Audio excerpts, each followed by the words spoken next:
ছেলে উঠতে পারে নাই, চলে নাই, আমার ছেলে করতে করছে। আমরা হাসিনার বাংলার মাটিতে হাসিনার অনেক শাস্তি চাই, ফাঁসি চাই, শাস্তি চাই। শত শত হাজারে হাজারে মানুষকে গুম খুন করছে, তাদের একটা খুন করলেও হয়তো একজনের ফাঁসি হয়। এখন ওদের 2-3 বারে ফাঁসি দিলেও তাও শোধ হয় না। খুব দ্রুত ফাঁসি ভারত থেকে নিয়ে এসে তাদের দূরত্ব ফাঁসি দিয়ে বাংলার মাটিতে ঝুলেক, সেটা যেন জনগণ জানতে পায়, শুনতে পায়, শুনে জনগণ খুশি হবে, আমিও খুশি হব।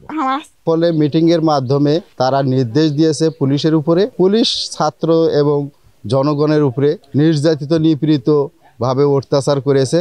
সেই নির্যাতনকে কেন্দ্র করে আমরা যে ট্রাইব্যুনালে যে বিচারের রায় হওয়ার কথা, আমরা আমাদের চাওয়া সেই বিচারে দেশ এবং দেশের বাহিরে তারা যেখানেই থাকুক তাদেরকে বাংলার মাটিতে নিয়ে আসে তাদের উপযুক্ত শাস্তি, তাদেরকে ফাঁসি কার্যক্রম করা, এটাই আমাদের চাওয়া আমাদের পরিবার।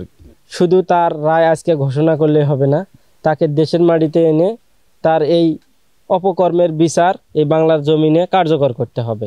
আর এই রকম তার এই রায়ের মাধ্যমে দেশের যারা রাজনৈতিক ব্যক্তিত্ব আছে তারা তার এই রায় থেকে শিক্ষা নেবে যে জনগণের ভোটে আমরা আসব, জনকল্যাণমূলক কাজ করব, জনগণের ম্যান্ডেট নিয়ে আমরা কাজ করব। সেই শিক্ষা যেন এই খুনি হাসিনার রায়ের মাধ্যমে রাজনীতিবিদরা যেন বার্তা পায়, সেটা আমি প্রত্যাশা রাখতেছি।